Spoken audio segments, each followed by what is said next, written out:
Good evening, all, and welcome back to Dark Fears. Tonight, we travel into the forgotten corners of Pennsylvania, through isolated small towns, endless wilderness, and places where help does not reach, to uncover 7 of the most disturbing and terrifying horror stories ever recorded. These are not legends or campfire tales. These are real, documented encounters from ordinary people who never expected to face true terror. From abandoned coal towns to basements hiding secrets. From quiet neighborhoods to disappearances that defy explanation. Tonight, you will hear horrors that refuse to stay buried. If you are new here, make sure to subscribe to Dark Fears for daily true horror content that will keep you up at night. Hit that notification bell so you never miss when the darkness calls. Now, let us step into the shadows of Pennsylvania, where civilization ends and terror begins. My name is Ethan Miller, and this happened in the fall of 2014, when I was 26 years old and desperate to escape my past. I had just taken a night shift delivery job that sent me across the back roads of rural Pennsylvania, places most GPS systems simply gave up on. I didn't mind. Silence felt safer than people. Black Hollow Road wasn't on my route at first. I only found it because my dispatcher insisted it was a shortcut. Locals never used it. That should have been my first warning. The road cut through dense forest, the kind where tree branches knit together overhead, blocking moonlight like a lid closing on a coffin. About halfway in, my radio crackled. Not voices, just static that pulsed in slow, uneven breaths. Then I noticed something stranger. No insects, no wind. Even my engine sounded muted, like the forest was swallowing noise whole. I told myself it was nerves. I'd grown up in cities. I wasn't built for woods like these. That's when my headlights caught something standing at the edge of the trees, perfectly still, watching the truck pass, its face hidden in shadow. And I realized I wasn't alone on Black Hollow Road. I tried not to look back. That's what my instincts screamed. Keep driving, don't acknowledge it. But curiosity has always been my worst flaw. I checked my side mirror. The figure was still there. Not walking, not chasing. Just standing at the tree line. Too tall, too straight, like it had been planted into the ground. My headlights moved on, and the darkness swallowed it whole. A mile later, my radio clicked on again. This time, beneath the static, I heard something else. A low, rhythmic sound, almost like humming, not music, more like someone testing their voice, unsure how to use it. My phone had no signal. The GPS froze, then rerouted me back onto Black Hollow Road, even though I was already on it. That's when panic set in. Then the smell hit me. Damp earth and rust like old blood soaked into soil.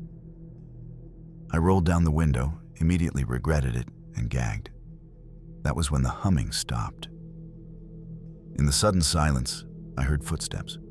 Slow, heavy, coming from behind the truck. I slammed the brakes, heart pounding, convinced something had jumped into the road. Nothing was there. But when I looked ahead, I saw the same figure, now standing in the middle of the road, closer than before. And this time, it raised its head. I didn't scream. I couldn't. My body locked up as if whatever stood in front of my truck had reached inside me and turned something off. The headlights finally revealed details my brain didn't want to accept.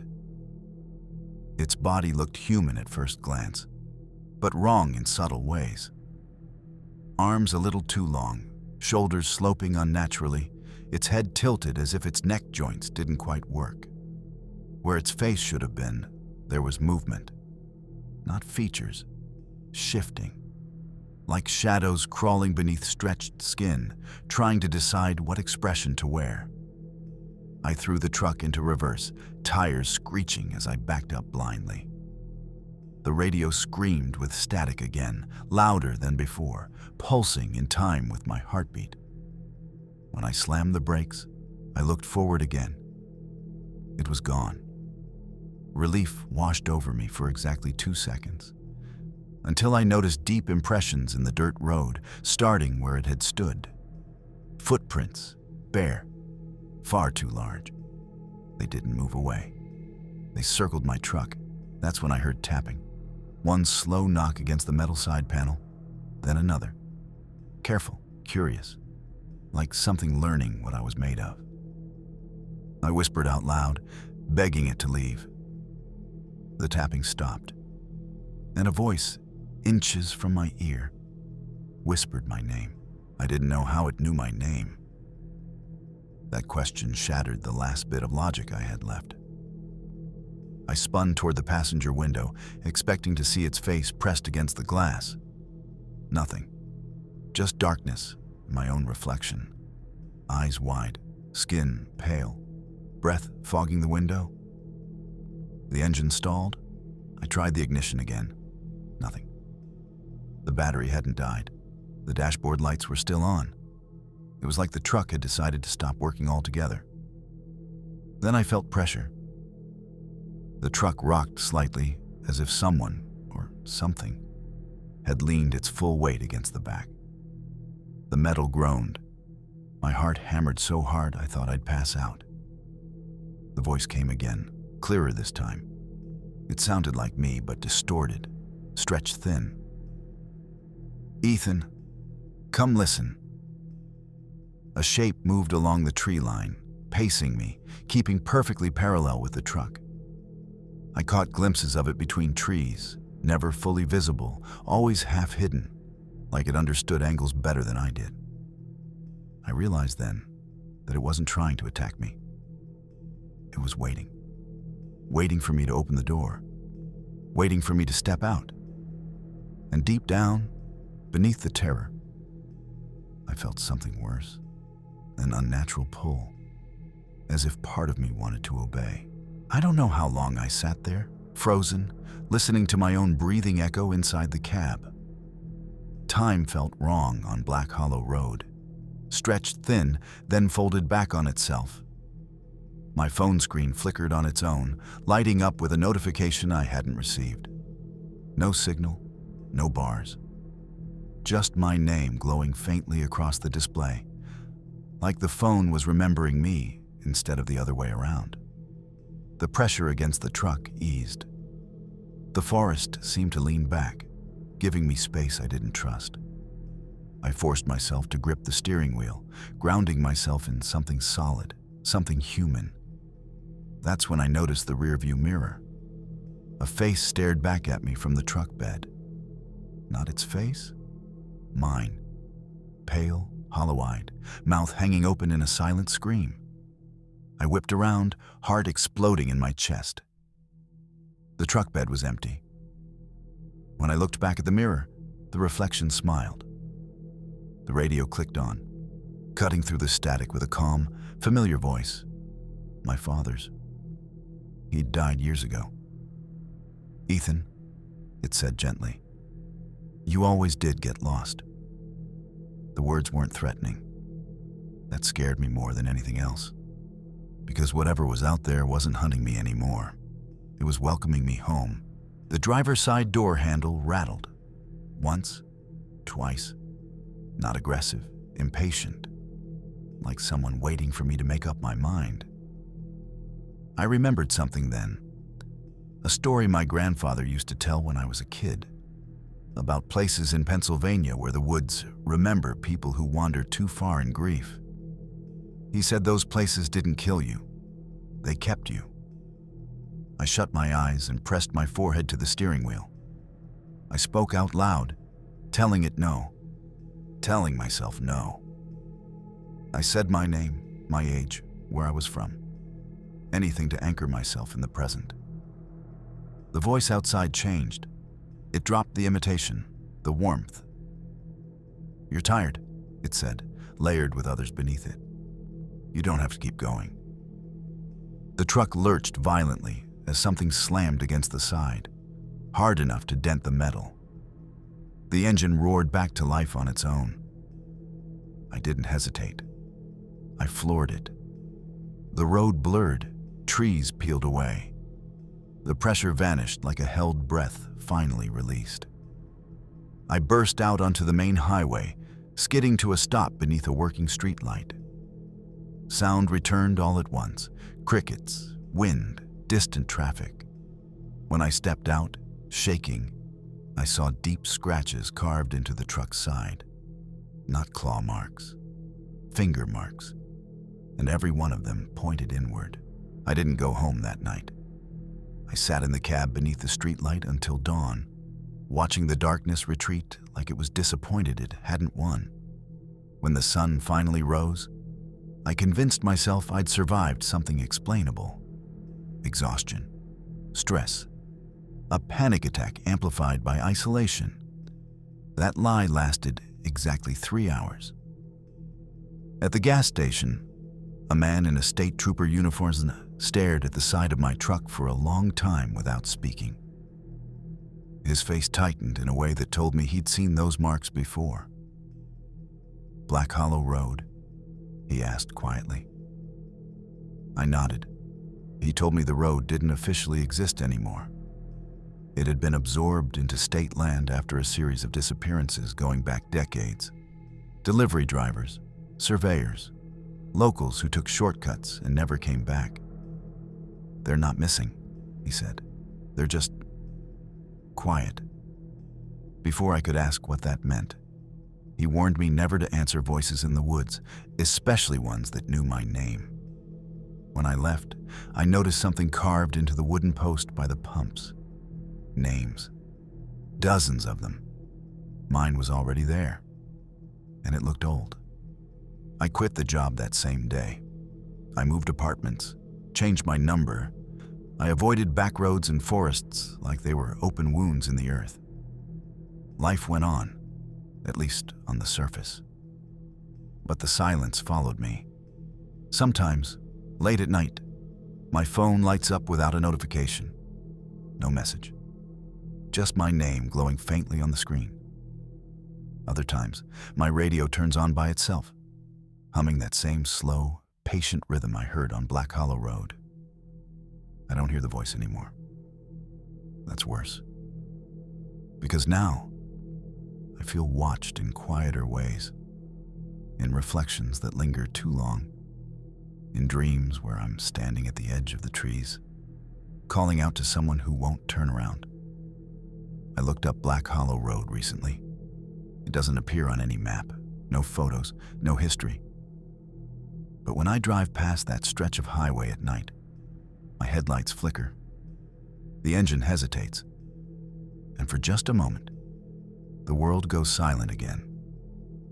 I know then that it's still there. Not angry, not chasing, just waiting for the day I finally get tired enough to listen. A year passed, then 2. I almost believed I'd escaped it. The scratches on the truck had long been repaired, and the nightmares came less often. I even started driving at night again, telling myself fear only survives if you feed it. Then one evening, while visiting my mother, I found an old photo album buried in a closet.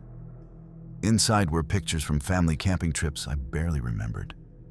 In one photo, I stood near a tree line, maybe 10 years old, smiling at the camera. Behind me, partially hidden in shadow, was a tall figure standing exactly the way it had on Black Hollow Road. I asked my mother who took the photo. She went pale. She told me that picture was found years later, tucked into the album with no memory of when or where it was taken. The camping trip it supposedly came from never happened. That night, I dreamed of the road again. This time, I wasn't in the truck. I was standing barefoot in the dirt, listening to humming all around me. When I woke up, my feet were muddy, and on my bedroom wall, scratched deep into the paint, was a single sentence written in uneven lines. "You came back once, You will come back again. I'm telling this story now because I think the waiting is almost over. I feel it in my bones, the same way animals sense storms before the sky changes. Every route I take lately bends toward forests. Detours appear where they shouldn't. Roads feel longer than they used to be. Familiar places seem quieter, like sound is being slowly drained away. Last night, my car stalled under a flickering streetlight, same as before. The radio turned on by itself. No voice, just humming. Patient, certain. I didn't panic this time. That terrified me. Because part of me understood then. Black Hollow Road wasn't a place you stumble into. It's a place that notices you early, watches you grow, waits for the moment you're tired enough, lonely enough, quiet enough to return willingly. I see the tree line more clearly now. The gaps between trees look like doorways, invitations. If I disappear, don't look for Black Hollow Road. You won't find it. Just listen carefully the next time the world goes quiet. That's where it waits. And that's where I'm being called back to. My name is Caleb Harlan, and this happened in the winter of 2009, in a small Pennsylvania town so quiet it felt abandoned even during the day. I had just returned after 10 years away, called back by my mother's illness and a house I never wanted to see again. The town hadn't changed. Same shuttered shops, same narrow streets, same church at the center of it all, St. Agnes. Everyone told me the same thing growing up. The church never locks its doors. Not because it welcomed sinners, but because locking it made things angry. No one ever explained what things meant. You learned not to ask. On my first night back, I couldn't sleep. At exactly 2:17 a.m., the church bells rang once. Not a full toll, just a single note that echoed too long through the empty streets. I looked out my childhood bedroom window and saw the front doors of St. Agnes standing open, warm light spilling out onto the snow. That shouldn't have been possible. The church had been closed for renovations for years. No power, no clergy. And yet, someone was inside. I could see silhouettes moving behind the stained glass, slow, deliberate, like they were waiting for someone who was late. I told myself it was a trick of memory, grief reshaping familiar places into something threatening. But the bell rang again, once, confirming it wasn't my imagination. I pulled on my coat and boots before I could change my mind. The cold outside was sharp, biting, but the closer I got to the church, the warmer the air became. That alone should have stopped me. Snow melted in uneven patches along the stone steps, as if heat were radiating from inside. The doors stood wide open, no creaking, no wind, just an invitation. Inside, the church smelled wrong. Not incense or dust, but something sweet and rotten underneath, like flowers left too long at a grave. Candles burned along the pews, their flames unnaturally still. I whispered a greeting. My voice died before it reached the altar. That's when I noticed the congregation.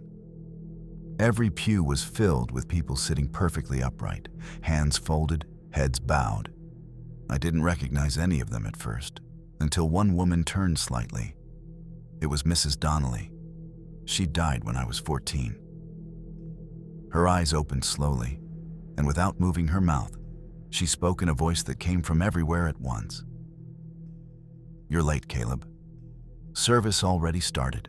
I backed toward the exit without thinking, my heel catching on the edge of a pew. The sound echoed louder than it should have, rippling through the church like a dropped plate. Every head in the congregation lifted at once. Their faces were wrong, not decayed, not monstrous, just empty. Like something had scooped out whatever made them human and left the shells behind. Their eyes reflected the candlelight, glassy and patient. The doors slammed shut behind me. I spun around, grabbing the handles. They didn't budge. The wood felt warm, almost breathing beneath my palms. Panic clawed up my throat.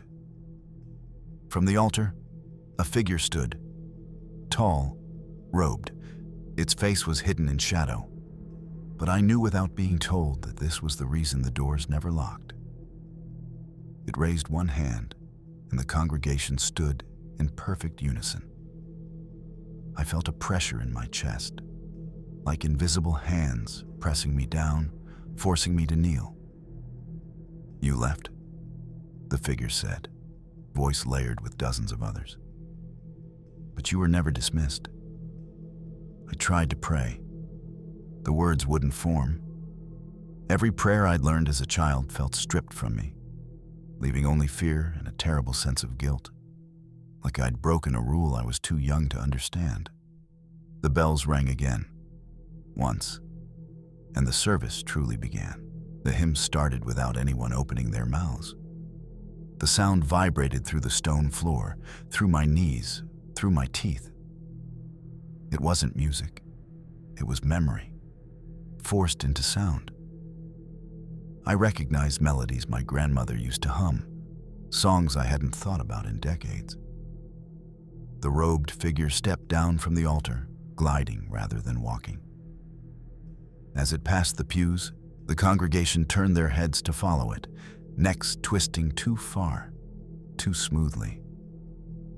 It stopped in front of me. A hand emerged from the robe, pale and veined, fingers long and delicate like a priest's or a surgeon's. It rested on my forehead, and suddenly I wasn't in the church anymore. I saw myself as a child, sitting in the same pew, swinging my legs, bored and restless. I saw the night my family left town without saying goodbye to anyone. "You were marked," the voice whispered. "You belong to the silence between prayers." The pressure lifted. I collapsed forward, gasping. When I looked up, the pews were empty. Candles blown out. The church dark and abandoned once more. The doors stood open again, and somewhere behind me, footsteps followed. I ran from the church without looking back. Snow crunching under my boots, my breath puffing clouds into the cold night. Every instinct screamed to keep moving. But the weight of something unseen pressed against my shoulders, urging me to slow down. When I reached the edge of the street, the town seemed wrong.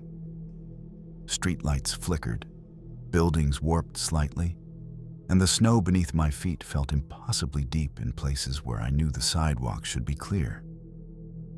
It was as if the church had followed me, stretching the world to keep me near. I didn't stop until I reached my mother's house. The front door felt like a lifeline. Yet when I shut it behind me, I realized the silence wasn't gone. The humming of hymns, soft and distorted, crept under the floorboards, curling around my ankles. I thought about calling someone, anyone, but knew they wouldn't hear me.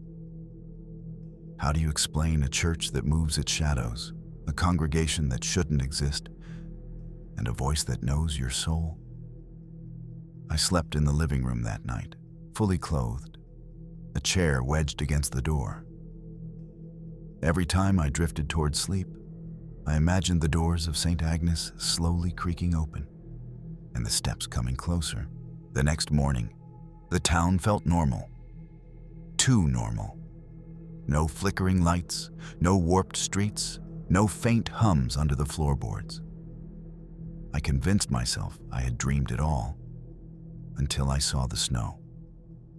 Footprints led from the church across the street and stopped at the corner where I had first looked back. There was no explanation. No one else had walked through the snow that night. Yet the prints were real, deep and detailed, showing both small and large sizes, like a mixture of children and adults. I considered leaving town immediately, but I had to care for my mother. Every day, I went about life pretending nothing was wrong, all the while feeling watched. The church doors never locked, they say. But I learned they also never forgot. One evening, I saw movement through the frosted glass at the church entrance. A single candle flickered in the otherwise dark interior. I froze. My name whispered on the wind. I didn't go inside. I haven't. And yet, every night since, I hear the faint echo of footsteps on the snow, circling the church, waiting for me to return. Months passed. I tried to convince myself that the town, the church, the footsteps were all remnants of stress and childhood memory. I went about my days quietly, driving through the main streets, buying groceries, and tending to my mother. Yet every night, the humming returned. It was softer now, almost polite, circling the house like it was testing my walls. One night, I awoke to a single bell toll from St. Agnes. I knew the church had no power, no caretaker, nothing that could ring a bell at that hour. Still, I got dressed and walked to the window. The doors were wide open, warm light spilling out again, and the pews were filled with shadows. They weren't moving, yet I felt their gaze. Then the robed figure appeared at the altar. This time, it didn't move toward me. Instead, it lifted one hand in a slow, deliberate wave. I felt a pull in my chest, a soft tug toward the church, as if my body wanted to obey, despite my mind screaming no. I sank to my knees, shivering, realizing the pull was stronger than any fear I had ever felt. And the candles flared brighter, as if acknowledging that I had noticed. The next morning, everything looked normal. The snow had been trampled by nothing. No footprints, no signs of light. I tried to go back to my routines, but the world felt subtly wrong. Hallways in my mother's house seemed longer. Shadows lingered too long in corners. Even the street outside appeared just a fraction darker than it had before. I tried to speak about it, to rationalize, but words failed. Friends dismissed me when I muttered the story. Local authorities knew nothing unusual. And yet, every night, I heard it. The faint, hollow echo of hymns that shouldn't exist. I didn't sleep on the bed anymore. I stayed in the living room, lights blazing, doors locked, praying they couldn't come in. Every night, I felt them circling the house. The congregation that never left, the robed figure that never blinked, the pull that would never loosen. Sometimes, when I passed St. Agnes during the day, I noticed the doors slightly ajar, as if inviting me again. I walked past quickly, heart hammering, because I know if I look, even for a second, I might not be able to leave. The church waits, and I know it will wait forever. Years later, I returned once, compelled by something I couldn't name. The town was nearly deserted, shops boarded up, streets empty, snow drifting silently over footprints long vanished. And there it stood, St. Agnes, perfectly preserved, doors open as if waiting for me. I didn't walk inside. I only watched, heart pounding, as the faint shapes of the congregation moved slowly, almost ritualistically. The robed figure appeared at the altar, tilting its head slightly, observing me. That pull in my chest returned stronger than ever. I remembered every word it had ever spoken, every hum, every touch that made me feel my childhood, my guilt, my sins. For a moment, I understood. The church didn't want to harm anyone. It wanted compliance. It wanted remembrance. The moment I acknowledged it, the shadows froze. The light dimmed. The pull disappeared. And the church went silent. I left without looking back. But I knew it was watching. Waiting. And in that moment, I understood the unspoken truth. It doesn't matter how far you run. The church never forgets. It never forgives. And it always waits. I never go near St. Agnes anymore. I avoid the town entirely, yet I can't escape the sense of it. Sometimes, late at night, I hear the faint toll of a bell or the soft echo of a hymn carried on the wind. I've tried rational explanations: memory, stress, coincidence. But logic falters when you've felt a pull inside your chest strong enough to bend your will. When you've stared into eyes that aren't eyes, into shadows that know your name. Every now and then, I dream of kneeling in those pews again. I wake with the taste of candle wax on my tongue and snow in my hair, even when I sleep in a warm bed. If anyone else encounters the doors of St. Agnes standing open at night, I have only one warning. Don't step inside. Don't answer the call. Because once you notice, once you feel the pull, it never leaves. And one day, if you hesitate, it may simply decide you belong to it. I speak my story now, so that it doesn't happen to someone else. But deep down, I know it will. The church waits, and it always will. My name is Sarah Jennings, and this happened during the summer of 2016, when I was visiting my uncle's cabin near Pine Creek, Pennsylvania.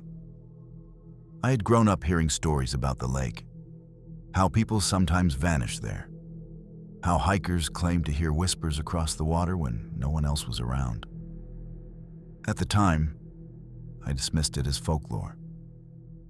The first night, the air was thick with mist.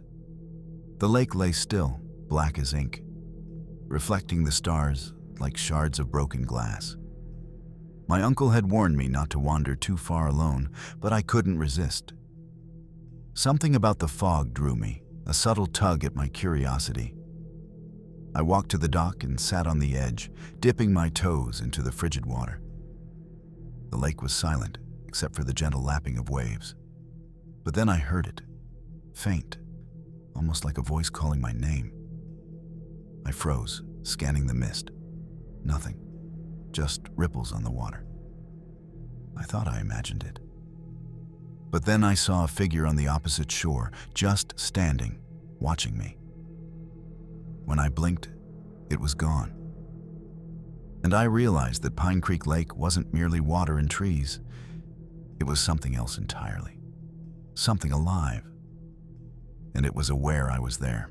The next morning, I told my uncle about the figure, but he laughed nervously, refusing to elaborate. "The lake has its secrets," he said. "Most people just don't stay long enough to learn them." That afternoon, I went for a walk along the shoreline, notebook in hand, determined to document anything unusual. The sun was bright, but the fog lingered near the water, curling like smoke over the surface. I noticed footprints in the mud, barefoot, far too large, and leading straight into the lake. Curiosity overtook fear. I stepped closer, noticing the water didn't ripple as my feet neared it. I could see my reflection perfectly, but something in the black depths shimmered unnaturally, like the water itself was aware of me. A whisper floated across the lake. "Sarah." My heart stopped. I spun around, expecting someone behind me. The shoreline was empty. No one. Just trees swaying faintly in the wind, the fog curling as if watching me carefully. When I looked back at the lake, the water seemed to shift. My reflection was wrong, my eyes darker, and behind me, a shadow that wasn't mine rose from the depths. And then it spoke again. "Don't leave. Not yet." I ran back to the cabin, heart hammering, but the whispers followed me. They weren't loud, just beneath the edge of hearing, insistent, curling into my thoughts like smoke into lungs. My uncle looked up from the porch, eyes wide, but said nothing. He simply shook his head, muttering, "Some things don't like being watched." That night, I couldn't sleep. The fog crept closer, spilling over the shore like it had a mind of its own. Through my bedroom window, I could see shapes moving on the water, gliding silently, reflecting no moonlight, making no sound. I thought about leaving.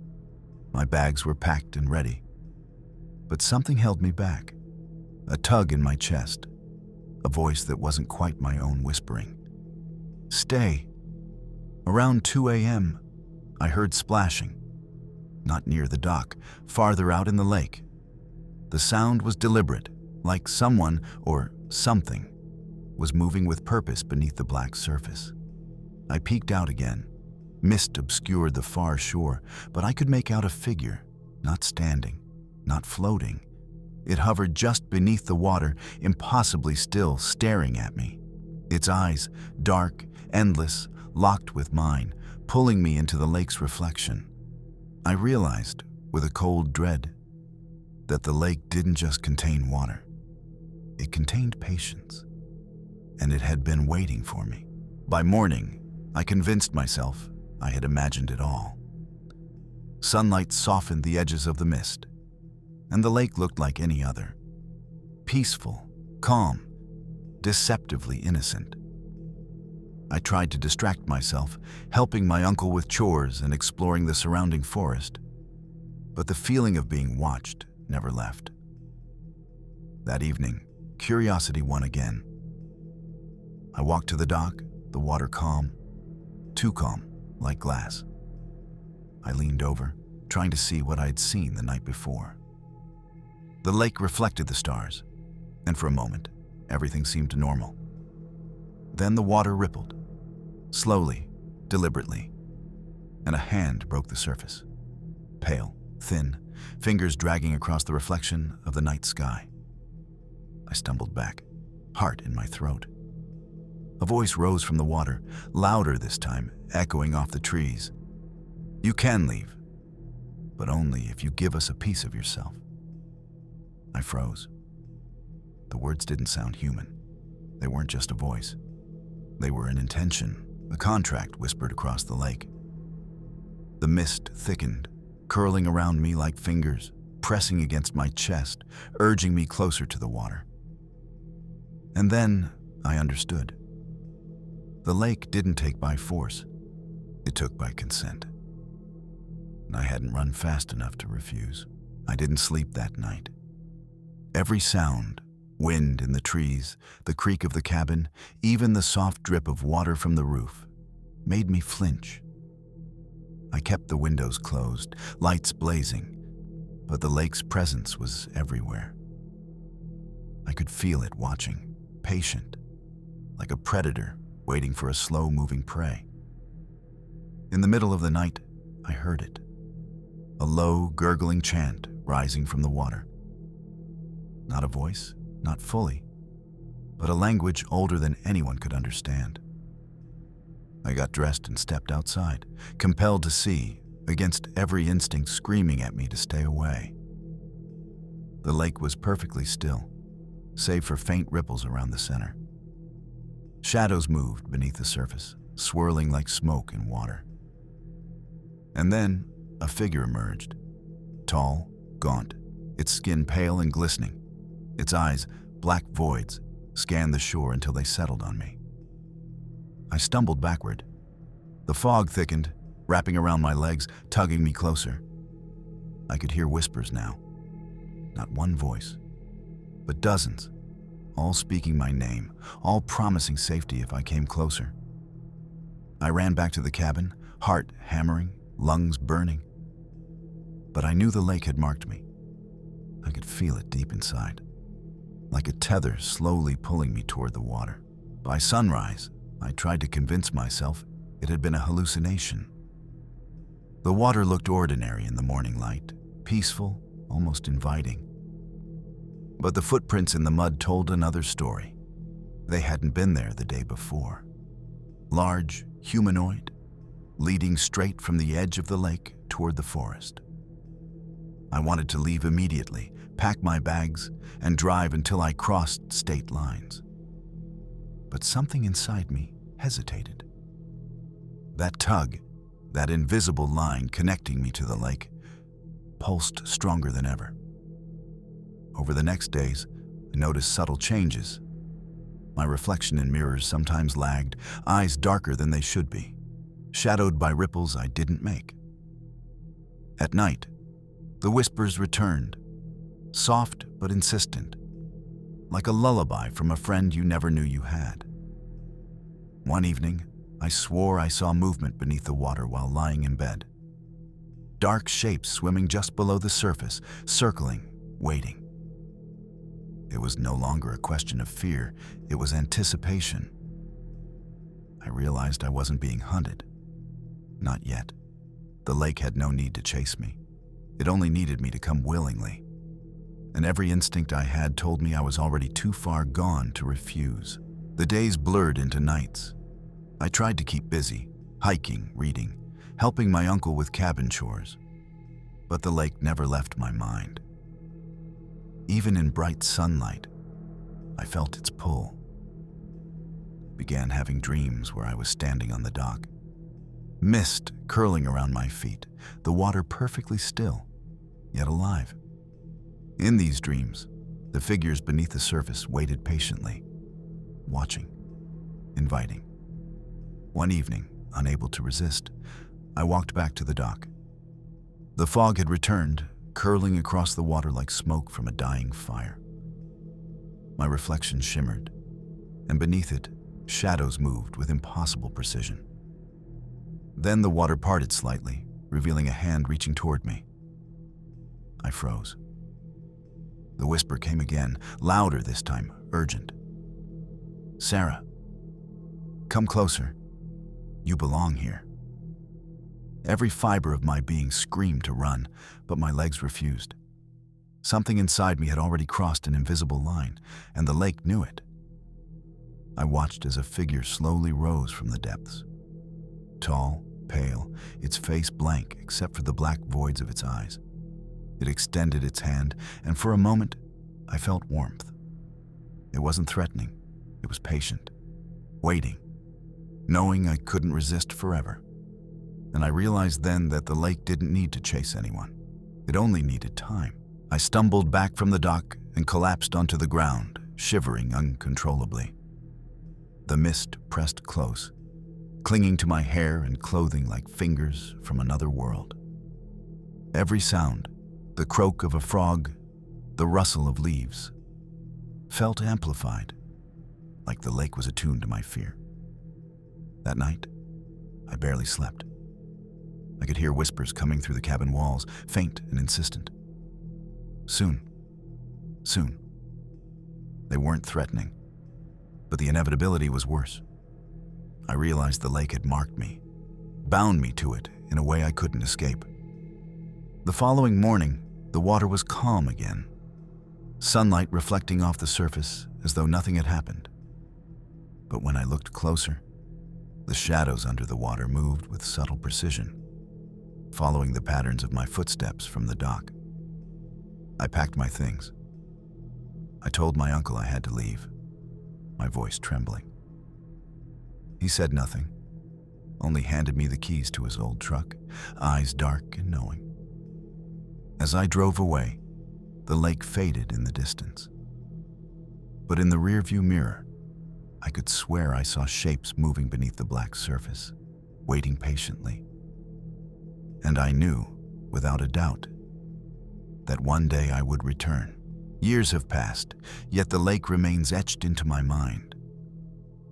I haven't returned to Pine Creek, but sometimes at night, I dream of it. The water black as ink, the fog curling over the surface, the whispering voices calling my name. I wake drenched in sweat, heart racing, feeling the pull in my chest as if I never truly left. I've tried rational explanations, stress, imagination, hallucination. But I can't shake the memory of the figures beneath the water, the black voids where their eyes should be. I've seen reflections in mirrors that weren't mine, shadows that moved against the light. Every time it happens, the lake waits in the back of my mind, patient, reminding me that it doesn't forget. Sometimes I catch myself staring at bodies of water in other places, the pool at a friend's house, a river I pass on the highway. And I can feel it there, lurking, watching, waiting. I realize now, the lake doesn't need to drag anyone in. It doesn't need to hunt. It only needs to wait. Time is its tool, patience its weapon, and curiosity its bait. One day I know I will return. And when that happens, the lake will be ready. I tell this story now because I cannot remain silent. The vanishing lake of Pine Creek is not just folklore. It is real. It is patient. It is waiting. And it will claim those who linger too long, who are too curious, who feel the pull and cannot resist. I've learned to avoid lakes at night, to avoid fog, to avoid curiosity itself. But even then, memories creep back, and the pull grows stronger with every recollection. I can feel it in the back of my mind, soft yet insistent. Sarah, come closer. If anyone ever finds themselves near Pine Creek Lake, heed this warning. Do not go to the dock alone, do not peer into the black water, and do not ignore the tug in your chest. Once you notice the lake, it notices you.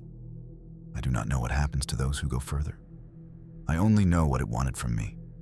A tether, a connection, a reminder that it will always wait. Someday, I may be drawn back. And when I do, I hope someone else has been warned. The lake waits, and it always will. My name is Ethan Walker, and this happened in the autumn of 2018, when I was working on a photo project in a remote part of Pennsylvania. I had heard rumors about an old orphanage in Hollow Creek, a building abandoned for decades, left to rot after mysterious disappearances. Locals avoided it, claiming the place remembered those who entered. Curiosity got the better of me. Armed with my camera, I drove down a narrow, overgrown road and found the orphanage buried under ivy and shadows. Its windows were dark, broken panes staring like dead eyes. The front doors, rotting but still intact, creaked faintly as the wind pushed them. I stepped inside, my footsteps echoing in the vast, empty halls. The air was heavy, damp with the smell of mold and something else. Something faintly sweet, like decayed candy. I noticed rows of tiny shoes lined up along the walls, dusty but perfectly arranged, as if the children had vanished mid-play. Then I heard a soft giggle, somewhere deep in the shadows. I froze. No one should be here. The orphanage was empty, and yet I could feel eyes on me, hundreds of them, watching from dark corners, from behind cracked doors, from the peeling wallpaper itself. The building didn't creak. It breathed. It remembered. I moved deeper into the building, camera clicking softly, trying to document the decay without disturbing whatever was inside. The hallways twisted unnaturally, like the orphanage had been rebuilt around itself while I wasn't looking. Faded murals of children playing stared down at me, their painted eyes too lifelike, tracking my every move.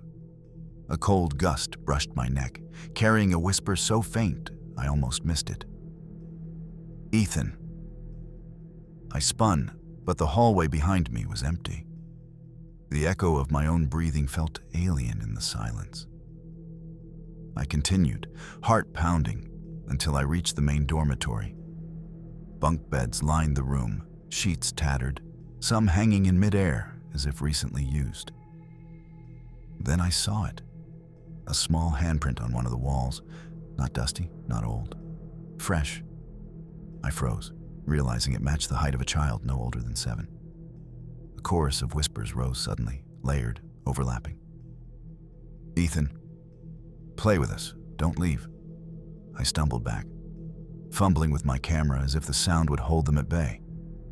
But the air grew thick, heavy, almost solid, pressing against my chest, urging me to stay. And I realized, with cold clarity, the orphanage didn't want visitors. It wanted companions. I tried to leave, but the hallway seemed longer than before. Each step I took stretched the distance, the orphanage reshaping itself around me. Faint giggles echoed from the walls, sometimes behind me, sometimes ahead, always teasing, always close. The temperature dropped sharply, my breath clouded in the dim, dusty light. I noticed tiny footprints appearing in the dust, bare feet that hadn't been there a moment ago, leading deeper into the building. My instincts screamed to run, but something stronger held me. The whispering became a chorus of children speaking in unison, almost chanting, "Stay, stay with us." I reached what had once been the dining hall. Long tables were covered in rotten food that glistened unnaturally in the faint light. Chairs rocked slowly, as if invisible hands were using them. I froze in the center, realizing the space felt alive, aware and fully conscious of my presence. Then a child appeared at the far end of the room, standing perfectly still. Her eyes were hollow, black voids reflecting nothing, and yet she looked directly at me. I tried to speak, but my voice caught in my throat. Every instinct screamed to leave, yet my feet felt glued to the floor. And the orphanage waited patiently for me to make a choice. The child's eyes, empty, unyielding, held me in place. She didn't move, but the whispers intensified, surrounding me from all directions. It felt as if 100 tiny hands brushed my skin, tugging, pressing, coaxing. I stumbled backward, tripping over a fallen chair, and the echo of my own scream reverberated unnaturally. The murals along the walls seemed to change. The painted children weren't static anymore. Their smiles widened unnaturally, eyes following me in perfect synchronization, mouths stretching impossibly into silent laughter. A cold sensation crept up my spine, and I realized the building itself was alive, feeding off fear, curiosity, and maybe something deeper, my attention. I thought about running, but the hallways twisted impossibly. Every door I tried led me back to the same room, the same child, the same chorus of voices chanting softly, "Stay forever." The camera in my hands felt heavy, a tether to the world I was losing. I raised it instinctively, snapping photos, hoping to document the experience, to prove to myself this wasn't entirely real. The flash went off, illuminating the room. In that instant, dozens of pale, small hands shot from walls, floors, and ceiling, grasping toward me. I realized the orphanage didn't want me to leave. It wanted me to belong. I ran, but the orphanage had other plans. The hallways stretched impossibly. Doors I had passed before now led to rooms I didn't recognize. The whispers followed me, overlapping, layering into a chaotic symphony of voices. "You belong here. Stay. Play with us."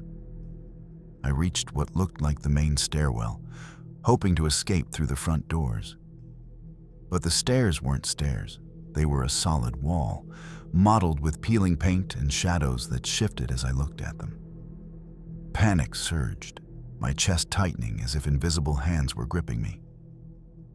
I tried to call out, to demand the voices leave me alone, but the sound was swallowed by the thick, oppressive air.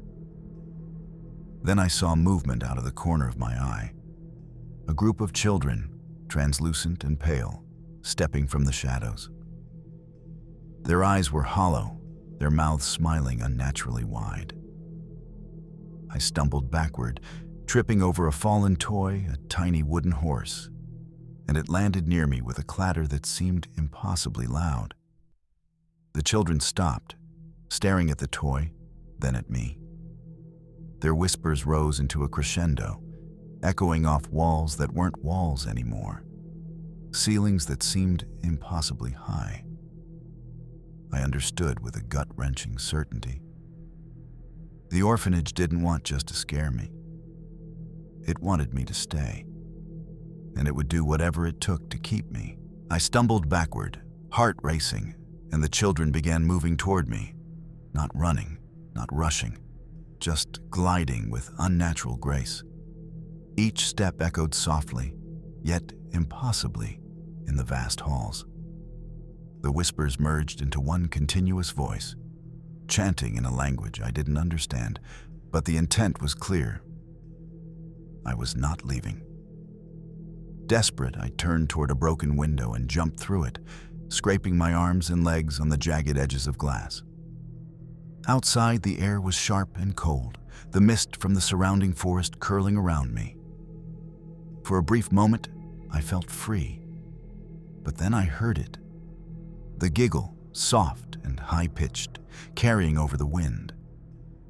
I looked back at the orphanage, and in the dim twilight, the windows were filled with hundreds of pale faces staring directly at me. Their eyes didn't blink. Their mouths moved in silent invitation. I ran into the forest, branches tearing at my clothes and skin, heart hammering. Yet the whispers never stopped. They were in the wind, in the rustling leaves, in the shadows between the trees. I realized something horrifying. The orphanage didn't need walls or doors to hold you. Once it knew your name, it followed. And it would never forget. I ran until my legs burned and my lungs ached, deeper into the forest than I had ever been. I thought I had escaped the orphanage, but the whispers continued, soft yet insistent, echoing through the trees. Ethan, come back, play. Branches scraped my face and arms, as if the forest itself were urging me onward, guiding me in a path I didn't want to follow. I stopped to catch my breath near a small clearing, only to see shadows moving between the trees, gliding silently, watching. My chest tightened with panic. I realized I couldn't hide. In the clearing, I saw remnants of the children's presence. Tiny handprints pressed into the soft earth, toys arranged in circles, leaves twisted unnaturally, pointing toward the orphanage. It was a trail, and it was calling me back. A sudden chill ran through me as the whispers intensified, now overlapping into voices that sounded eerily familiar. Names I hadn't heard in years, names from my childhood, repeated in the wind. The realization hit me like a hammer. The orphanage didn't just consume the curious, it knew them, remembered them, and drew them back. I wanted to scream, but the forest swallowed the sound. And I knew I couldn't run forever. I collapsed near a tree, gasping, my camera still clutched in my hands. I tried to convince myself it was over, that the orphanage couldn't follow me beyond the property line. But then I heard it. The soft scraping of tiny shoes on the forest floor, almost behind me, almost everywhere. I dared a glance over my shoulder and saw them. Faint, almost translucent figures of children gliding between the trees, hollow eyes fixed on me, silent smiles stretched unnaturally across their pale faces.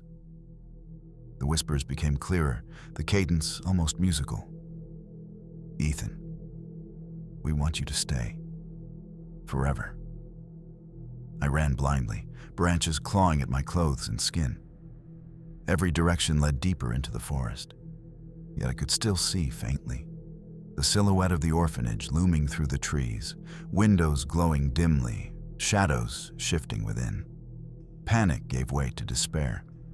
The forest wasn't a refuge. It was an extension of the orphanage, a labyrinth of twisted branches and shadows designed to guide me back. I realized then that the orphanage didn't need to chase me physically. The pull was in my mind, my heart, my memories. And no matter how far I ran, I was already inside its grasp. I don't remember how long I ran. Hours, maybe days. It felt endless.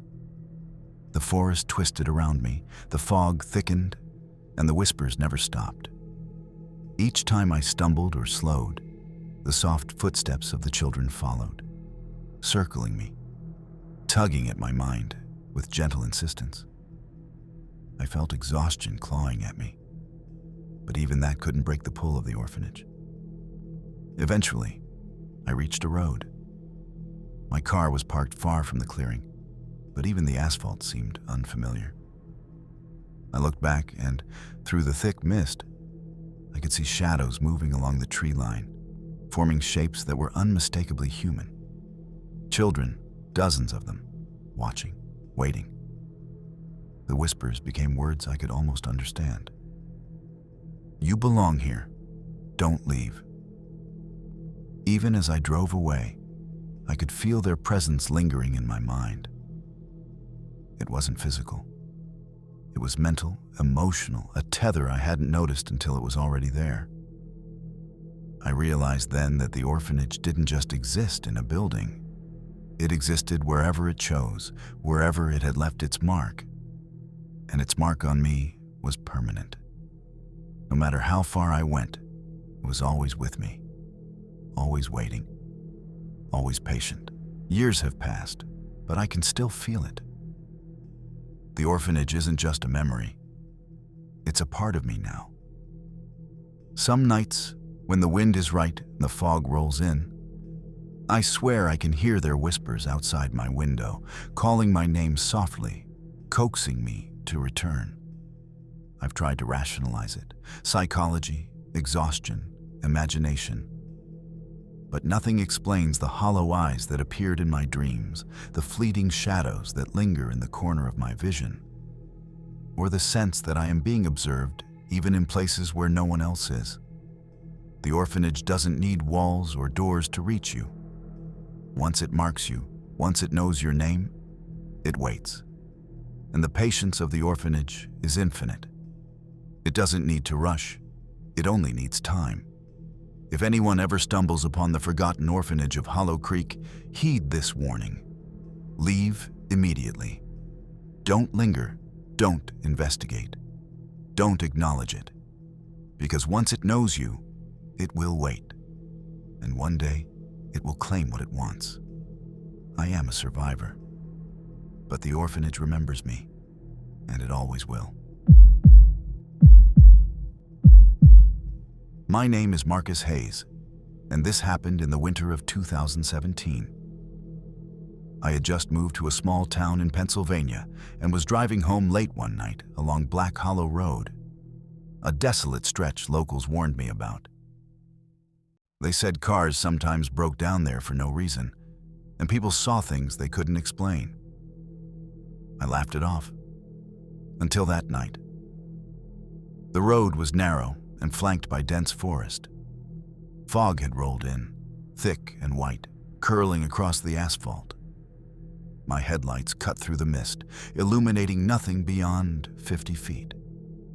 The air felt colder than the outside temperature, biting at my skin and rattling my bones.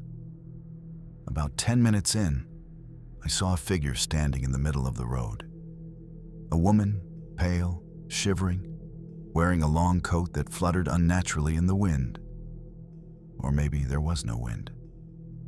I slammed on the brakes, but my car skidded slightly, stopping a few feet away. She didn't move, didn't blink, just stared at me with eyes too dark to be real. I rolled down the window to speak, but no sound came out. Before I could react, she vanished. The fog thickened, and I realized the road behind me had changed. I didn't recognize the trees, the curves, or even the asphalt. Something about Black Hollow Road didn't want me to leave. My name is Marcus Hayes, and this happened in the winter of 2017. I had just moved to a small town in Pennsylvania and was driving home late one night along Black Hollow Road, a desolate stretch locals warned me about. They said cars sometimes broke down there for no reason, and people saw things they couldn't explain. I laughed it off, until that night. The road was narrow and flanked by dense forest.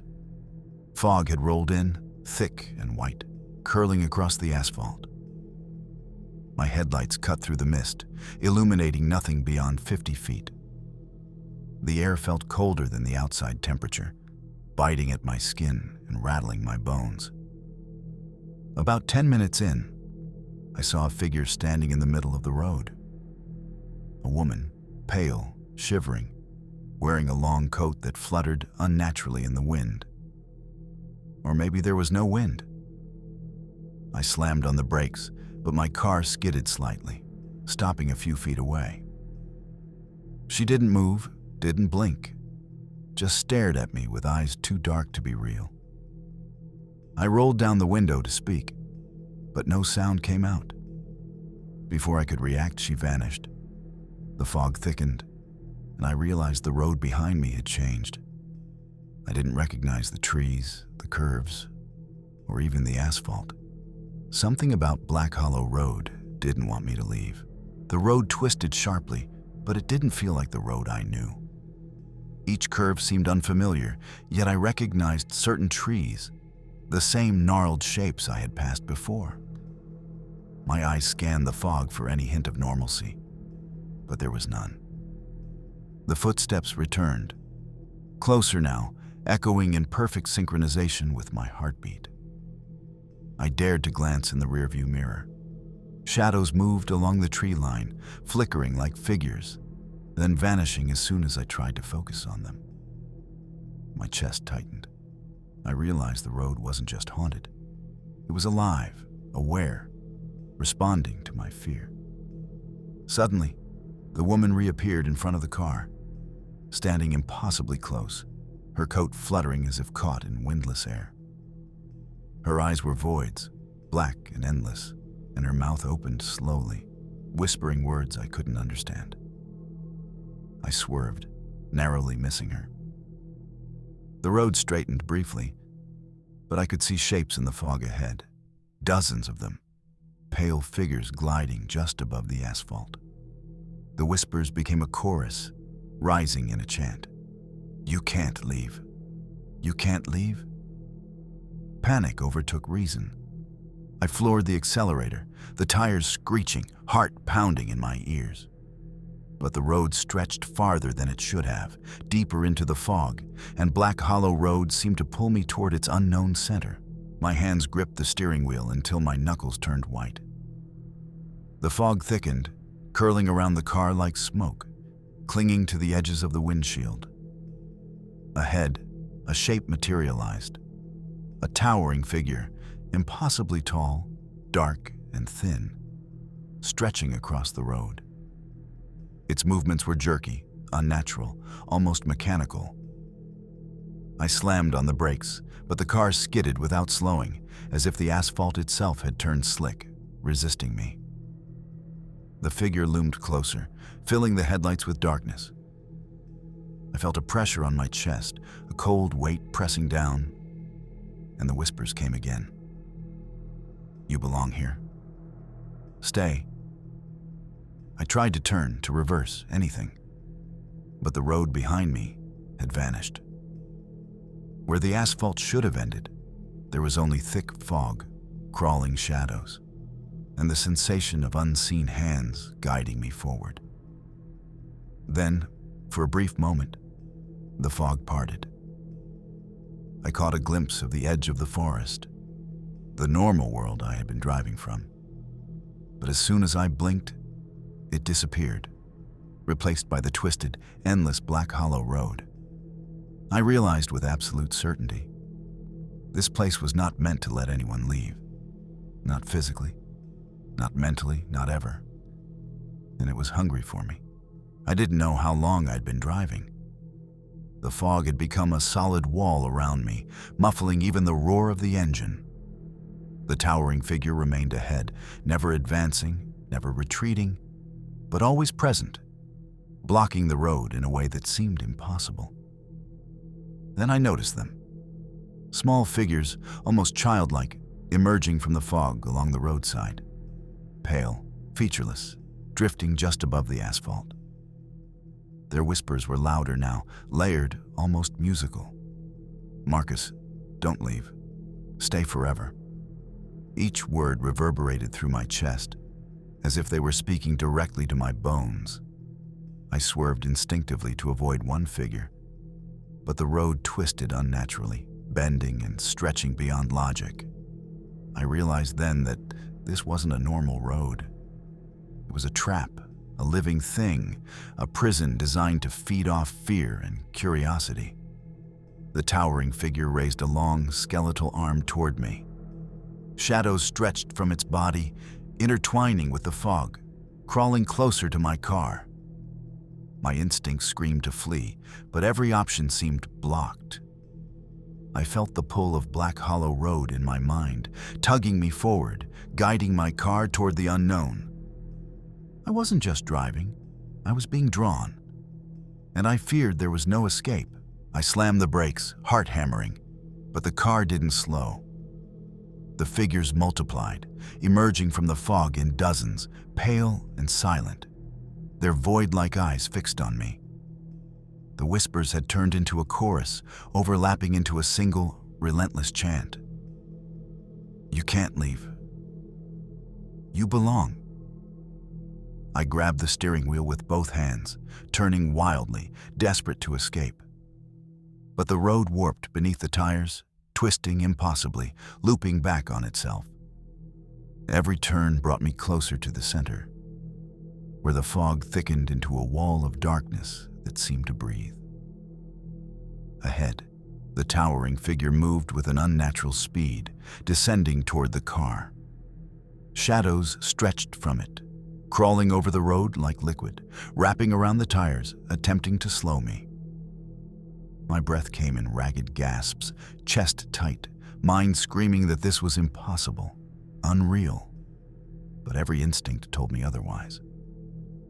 Then I saw it, a faint light in the fog, a glimmer of the normal world beyond, distant but visible. I swerved toward it, praying, screaming internally, trying to will the car to respond. But Black Hollow Road had already claimed me, and it would not let go so easily. I pressed the accelerator, heart hammering in my chest, tires screeching as the fog thickened around me. The pale figures flitted alongside the car, sliding effortlessly across the asphalt, never touching the ground. Their eyes, empty, unblinking voids, locked onto me, and I could feel a strange pressure in my skull, a mental tug that made it harder to think clearly. Ahead, the towering figure loomed again, its skeletal form stretching impossibly high, long fingers reaching toward my windshield. Shadows spread from it like ink in water, merging with the fog, creating shapes that danced and twisted at the edges of my vision. I tried to swerve, to escape, but every turn seemed preordained, as if the road itself had a mind. Then I noticed something more disturbing. The trees along the roadside had changed. Their trunks bent toward the road, gnarled limbs reaching for the car as if trying to trap me. Eyes, faint and reflective, blinked from the bark, watching, waiting. The whispers now surrounded me completely, coming from every direction, repeating my name. Marcus. Marcus, come back.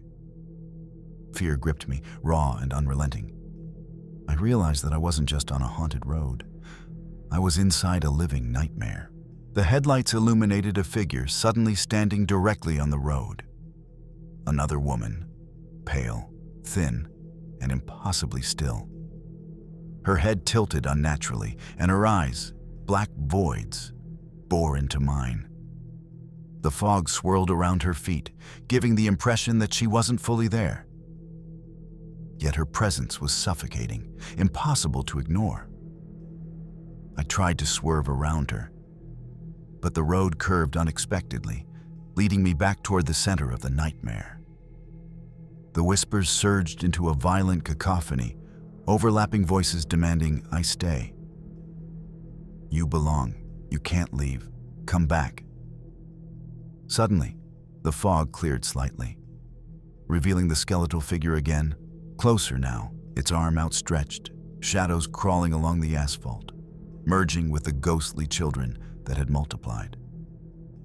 My stomach dropped as I realized the road itself was collapsing and reforming simultaneously, twisting space and time around me. Panic overtook me entirely. I floored the accelerator, gripping the wheel until my knuckles cracked, eyes darting desperately for any sign of safety. But the road, the fog, the shadows, they were all one entity, and it was hungry for me. I understood in that moment. Escape wasn't an option. Not here, not ever.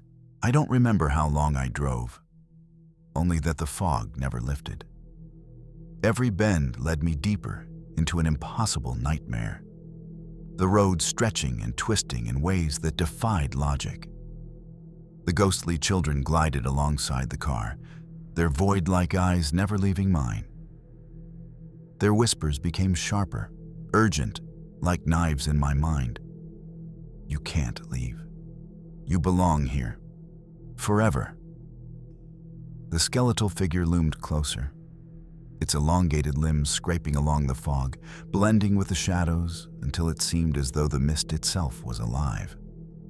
I saw glimpses of shapes, twisted trees, distorted signs, shadows bending toward the car. But nothing matched reality. The road had become a living trap, reshaping itself with every turn, every heartbeat, feeding off my fear. Then I glimpsed lights ahead, faint and flickering, like a glimmer of the normal world. Relief surged, but it was fleeting. As I approached, the lights twisted, reshaping into the skeletal figure and the children again. My stomach sank. I realized that no matter where I thought I was going, Black Hollow Road controlled me. I understood the horrifying truth. This road didn't just haunt. It consumed. It trapped. And it would not release me. Eventually, I passed out at the wheel, exhausted beyond reason. When I awoke, dawn had broken, but the road was still empty, silent and endless. The fog had lifted slightly, revealing a forest that looked normal, but I knew better. I had seen the road for what it was, alive, aware, and waiting. I drove home cautiously, never taking my eyes off the tree line. The road behind me seemed to stretch infinitely, and though I never saw the figures again, I could feel them in my mind.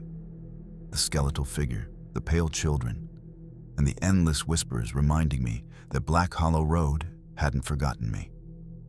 Even now, years later, I avoid driving that way. But sometimes, in my dreams, I am back there. Tires skidding on the impossible curves, fog pressing in, shadows sliding alongside me, whispering my name, urging me to turn back. The road waits, patient, immortal, hungry, and it will never let go of those who have glimpsed its truth.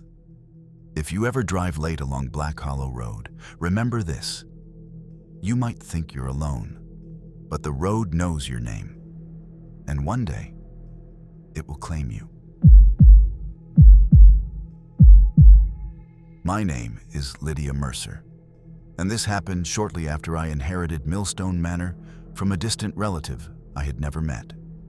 The town of Millstone, Pennsylvania, was small, surrounded by dense woods, with a history full of whispered tales about the manor.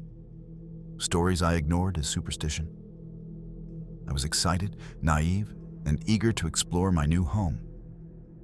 The manor was massive, a Victorian relic with peeling paint and an iron gate that creaked in the wind. Inside, the air was heavy, smelling of mildew and decay. Every step echoed in the cavernous halls, as if the house itself was listening.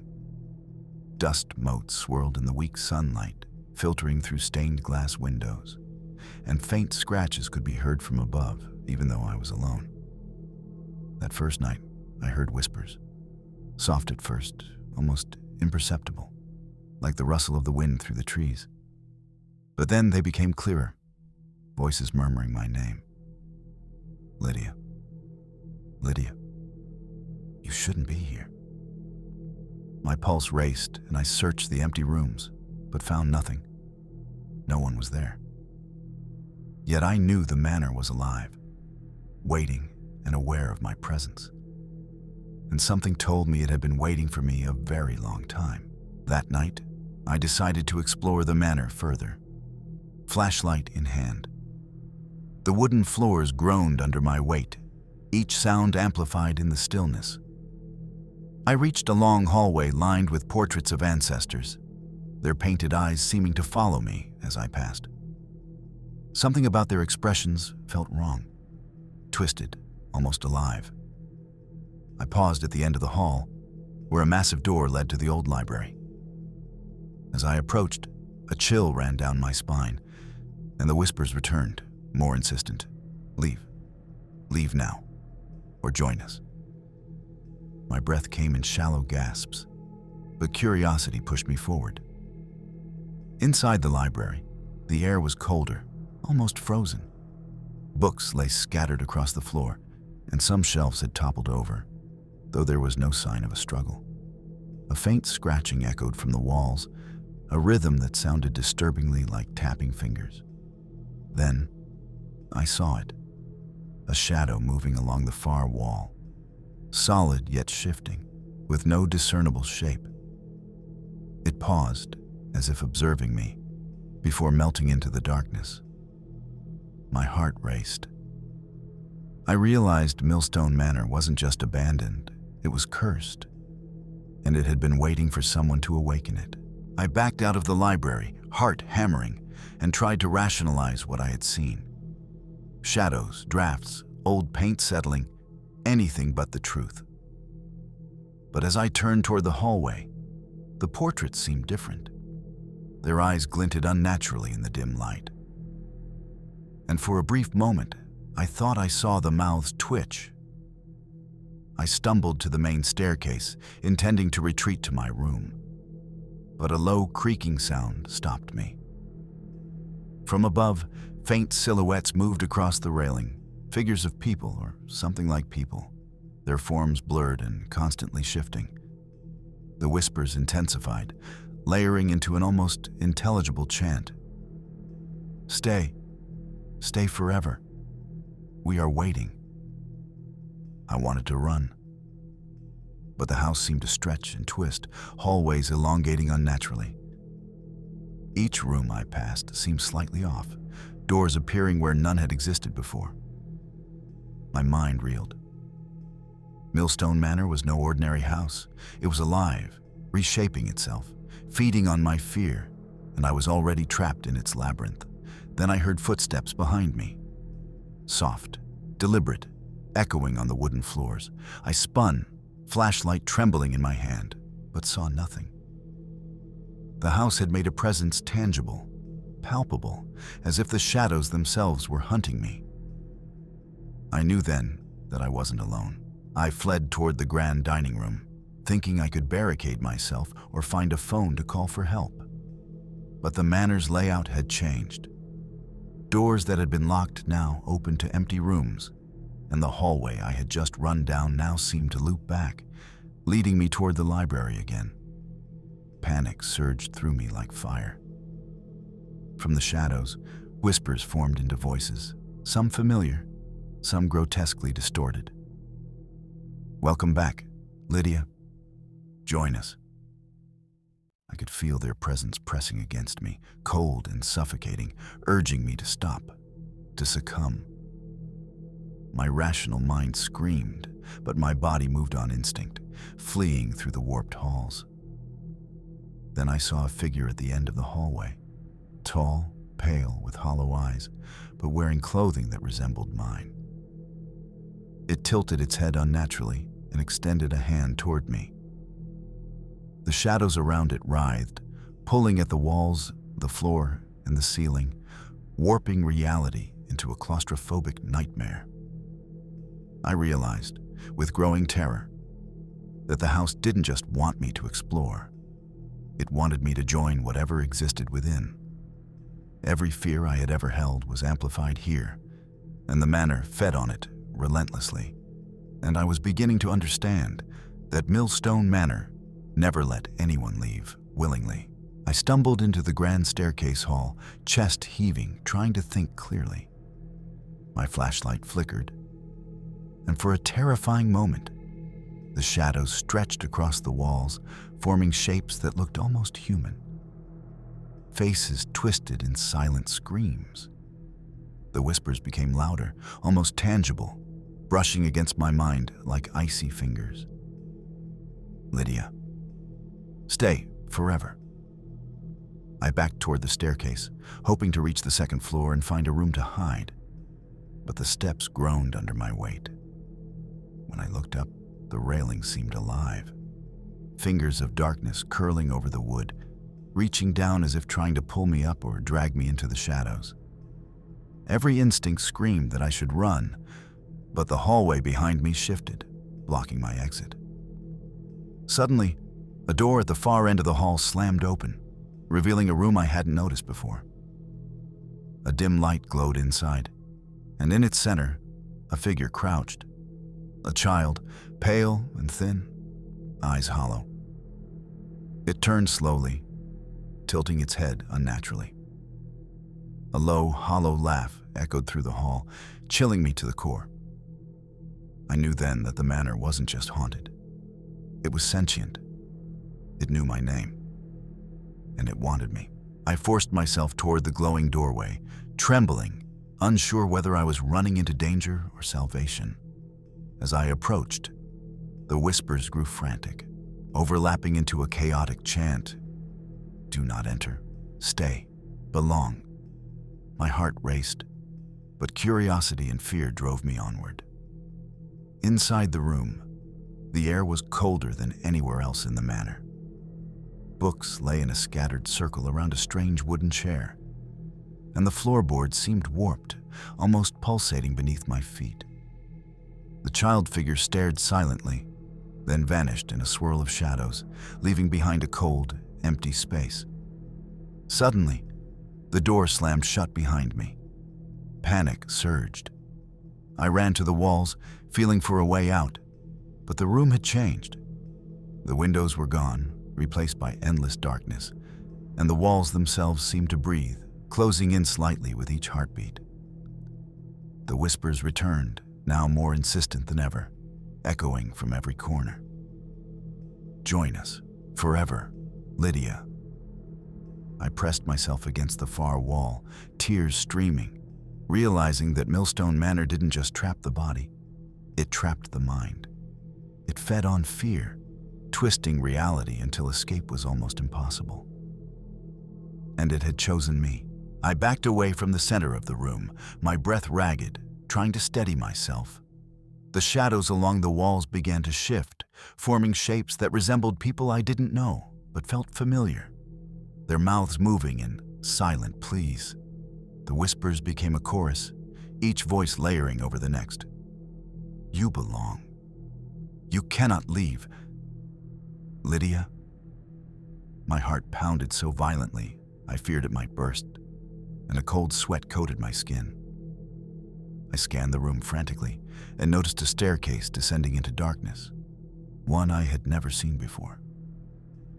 Against every instinct, I knew it was my only chance. Each step creaked under my weight, and the walls seemed to close in, the shadows reaching for me, curling around my legs like cold fingers. At the bottom, I found a narrow corridor lit by a faint, eerie glow. The air was thick, and every breath felt like inhaling ice. Shapes moved at the edge of my vision, always just out of focus, and I realized with growing dread that I wasn't alone. Whatever had haunted the manor above was here too, waiting for me in the darkness. Millstone Manor was alive, and it had me exactly where it wanted. I moved cautiously down the corridor, every sense alert, heart hammering in my chest. The shadows clung to the walls, stretching and writhing unnaturally, as if aware of my every movement. The whispers had grown louder, more urgent. You cannot leave. Stay with us. Forever.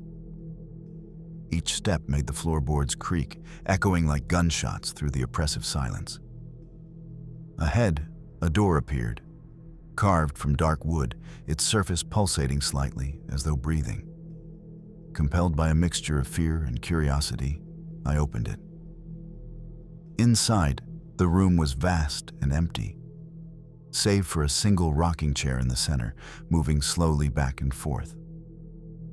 Sitting in it was a figure shrouded in shadows, indistinct but clearly human-shaped, facing away. As I stepped closer, I felt a cold pressure wrap around my chest, squeezing, forcing me to my knees. The whispers turned into a scream, a cacophony of voices all chanting my name. Lydia, Lydia, join us. I realized that whatever I faced in Millstone Manor was not just haunting the house, it was the house itself, alive, feeding on fear and terror. It had waited decades for someone to inherit it, someone like me, to awaken its hunger. And I was trapped. I sank to the floor, gasping for air, feeling the cold pressure squeeze tighter with every heartbeat. The shadows in the room had grown heavier, stretching across the walls, ceiling and floor like a living blanket. Whispers became screams, each voice clawing at my mind. You cannot leave. You belong to us forever. I wanted to run, but the floor beneath me warped and rippled as though it had a mind of its own, making each movement feel impossible. Suddenly, the rocking chair stopped. The figure sitting in it turned slowly, revealing hollow eyes that glowed faintly in the dim light. Its mouth moved, but no sound emerged, yet the message was clear. The house had chosen me. There was no escape. Desperate, I scrambled toward the far wall and found a door that seemed to shimmer slightly, almost like it belonged to a different dimension. I flung it open, hoping for salvation. But the hallway beyond twisted into a labyrinth of shadows and doors, each more distorted than the last. The whispers followed, relentless, echoing through every corner of the manor. Join us. Lydia, stay. Millstone Manor wasn't just a place. It was a predator, patient, eternal, and it had claimed me. Hours, or maybe days, passed. Time had no meaning within Millstone Manor. The shadows no longer chased me. Instead, they waited, patient and oppressive. I could feel their presence everywhere, pressing on my mind and body, reminding me of the price for entering this place. Every whisper drilled into me, repeating my name endlessly. Lydia. Lydia. You belong here. I finally collapsed in a corner of the twisting hallway, exhausted, trembling. Through the dim fog of fear, I realized that Millstone Manor had won. It didn't need to physically trap me. My mind was its cage. Every step I had taken, every door I had opened, every shadow I had feared had led me here. Even now, years later, I can still hear the whispers when I close my eyes, calling me back. The manor waits, patient and eternal, and I know it will always be there, feeding on anyone who dares to enter. Millstone Manor is alive. It hungers, and it never forgets. If you ever find yourself near Millstone Manor, remember this. Curiosity is a dangerous thing, and some doors should never be opened. My name is Ethan Caldwell, and this happened one late October night when I was volunteering at Pine Creek Cemetery, a small, neglected graveyard on the outskirts of a Pennsylvania town. I had always loved history and the quiet of the cemetery during the day, but nightfall changed everything. The fog rolled in like a living entity, curling around the headstones and gnarled trees. It was my first night alone. I carried only a flashlight and a walkie-talkie, telling myself it was routine maintenance, checking for fallen branches, repairing old fences. The air was cold, heavy with damp earth, and every sound echoed unnaturally. As I walked between the graves, I noticed shadows flickering in the corners of my eyes, shapes that didn't belong, moving just beyond the beam of my flashlight. At first, I thought it was my imagination, the natural play of light and fog. But then I heard it. A faint whisper, almost inaudible, saying my name. Ethan. My pulse quickened. No one else was supposed to be here. The whisper came again, closer, this time accompanied by the soft scraping of feet across gravel. I realized with growing dread that Pine Creek Cemetery was not as abandoned as it seemed. Something was watching me. I tried to steady myself, telling myself it was probably an animal or the wind. But the whispers grew louder, clearer, and more urgent. Ethan, don't leave. I shivered, gripping my flashlight tighter. Every step I took seemed amplified, echoing across the cemetery in a way that felt unnatural. As I moved deeper, I noticed one grave in particular. The headstone was old and weathered, the name barely legible. Something about it made my skin crawl. Shadows seemed to gather around it, and the fog thickened, curling upward like smoke from a hidden fire. My flashlight flickered, and when it came back, I swore the shadow near the grave had moved closer.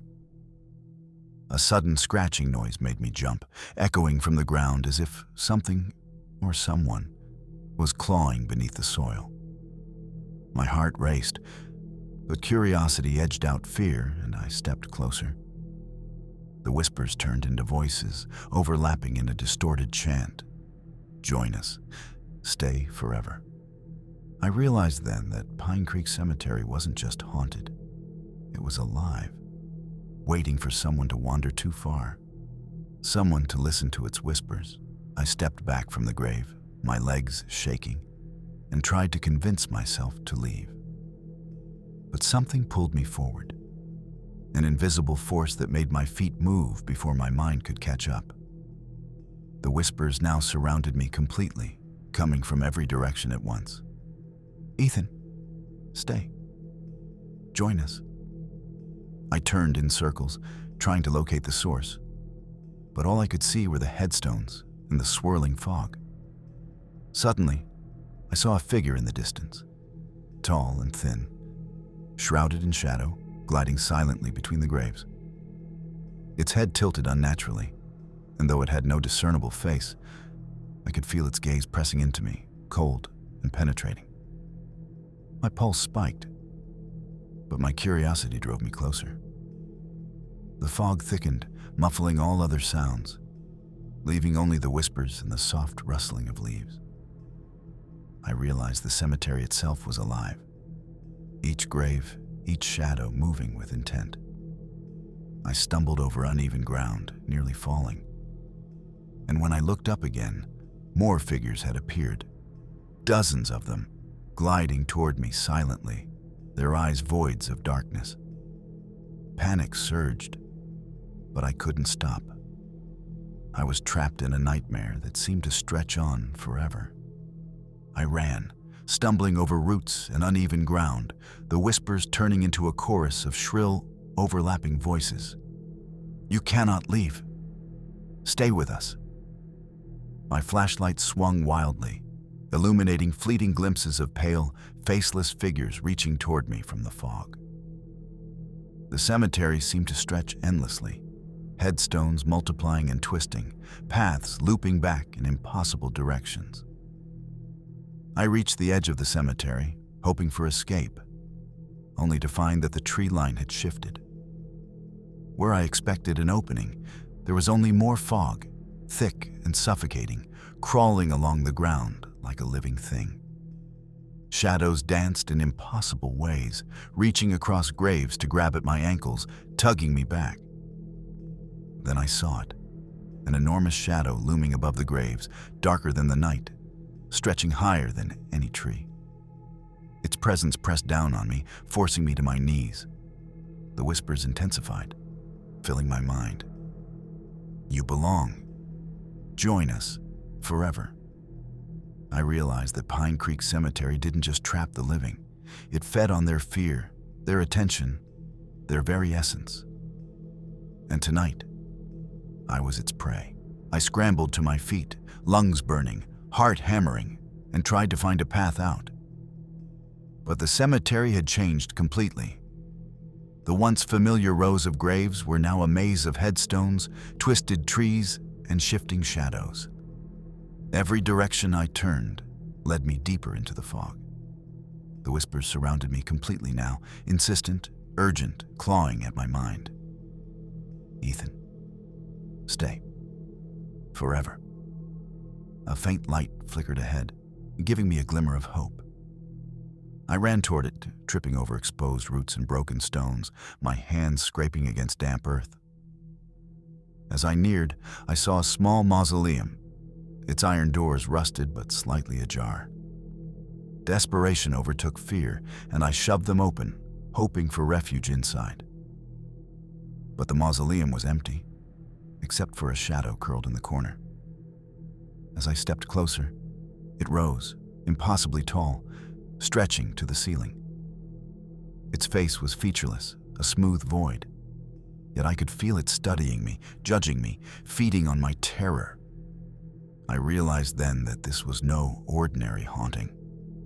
Pine Creek Cemetery was alive, an entity that hunted the living through fear and whispers. And it had marked me as its next victim. I backed out of the mausoleum, the shadow following, moving fluidly through the fog as if it had no weight. Every instinct screamed at me to run, but the cemetery itself seemed alive, shifting to block my escape. Gravestones moved slightly with each step I took, roots twisting to snag my ankles. The whispers now became screams, filling my head with my own name, overlapping in an impossible cacophony. Ethan, you cannot leave. Join us. I stumbled forward blindly, tripping over the uneven ground. The shadows multiplied, forming humanoid shapes that glided silently toward me, their eyes voids that reflected nothing but darkness. The enormous looming shadow from before now hovered above me again, pressing down, smothering me with its presence. I could feel the cemetery feeding on my fear, amplifying every heartbeat, every shiver, every thought of escape. And I understood that if I slowed, hesitated, or faltered, I would be consumed entirely. I ran, driven by raw terror, deeper into the fog, the whispers guiding me, taunting me, and reminding me that Pine Creek Cemetery was no place for the living. It was a predator, and I was its prey. I forced myself to keep running, the fog wrapping around me like a living thing, each step taking me deeper into the cemetery's nightmare. Shadows shifted and stretched unnaturally along the gravestones, some forming twisted humanoid shapes that reached for me, their movements jerky yet purposeful. The whispers were relentless now, echoing inside my skull. You cannot leave. Stay with us. Forever. Every instinct screamed that I needed to escape, but the cemetery's layout had become impossible. Paths twisted back on themselves, trees bent unnaturally, and the graves seemed to multiply as I ran. Ahead, I noticed a small clearing illuminated by a strange, pale light, though no source was visible. I sprinted toward it, hoping it was some exit, some break in this living nightmare.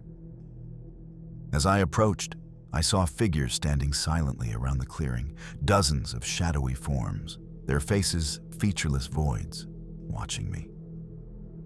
The light intensified, revealing the twisted nature of their bodies, elongated limbs, unnatural joints, and an aura of malevolence. I knew then that I had stumbled into the heart of the cemetery. The whispers grew louder, more insistent. Join us, forever, Ethan. My fear spiked. I understood that leaving alive would require more than running. I tried to circle around the clearing, hoping to find another path. But the shadows moved as if alive, cutting me off at every turn. Their featureless faces seemed to follow me, their presence pressing against my mind, forcing me to feel the fear they craved. The whispers became screams, all overlapping, all chanting my name. Ethan, join us. Stay forever. I stumbled backward and almost fell into a shallow grave that hadn't been there moments before. The fog thickened, twisting into shapes that resembled hands and faces, grabbing at my ankles and arms. I fought to free myself, adrenaline surging, but the more I struggled, the more the shadows closed in. Then I saw the largest figure, taller and darker than the rest, hovering near the center of the clearing. It radiated an oppressive force that made the air thick and hard to breathe. The whispers centered on it now, louder and more commanding. You belong here, forever. Ethan. I realized with a sickening certainty that I was trapped. Pine Creek Cemetery didn't just haunt the living, it devoured them, body and soul. And tonight, it had chosen me as its next victim. I sank to the ground, chest heaving, fear threatening to overwhelm me entirely. The shadows were closing in now, flowing across the ground like dark rivers, creeping along the gravestones and trees. Every whisper, every chilling voice echoed inside my head. Ethan, you cannot leave. Stay forever. I tried to block it out, but the cemetery was alive, feeding on my terror, shaping the fog and darkness into weapons against me. Through the haze, I saw movement. Figures emerging from the mist, humanoid yet distorted, their limbs elongated, faces featureless, gliding silently closer. Panic surged, but somewhere deep inside, I found a spark of instinct. I had to move. I ran blindly, colliding with gravestones, scraping my hands and knees against the damp earth, the shadows twisting to block me at every turn. Then I saw a faint light at the far end of the clearing, a flickering glimmer that seemed almost real. I sprinted toward it, stumbling, falling, my breath ragged. The whispers crescendoed into a deafening chorus. You belong here. Join us. Forever. I realized with bone-deep terror that the cemetery did not want me to escape. It wanted to consume me, erase me, and turn me into one of its shadows. I reached the flickering light, and for a brief moment, hope surged. It revealed a small, crumbling mausoleum that appeared untouched by the cemetery's chaos. I scrambled inside, slamming the iron doors behind me. Silence descended, thick and heavy, broken only by the faint whispers now echoing outside. My chest heaved as I pressed myself against the cold stone wall, hoping I could hide. The fog shifted outside, forming vague silhouettes that pressed against the doors and walls, their featureless faces intent and menacing. The largest shadow from the clearing lingered near the entrance, its presence radiating an impossible cold. And I felt its hunger, an insatiable, patient force that had been waiting for decades.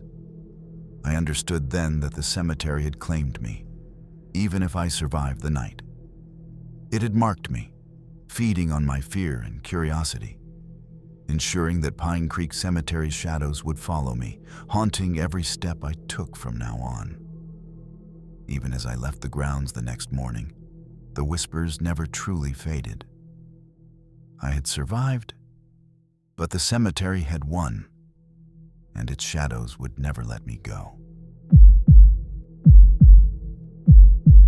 As the fog of these Pennsylvania small towns lifts, the horrors we've witnessed tonight linger in the mind and in the shadows.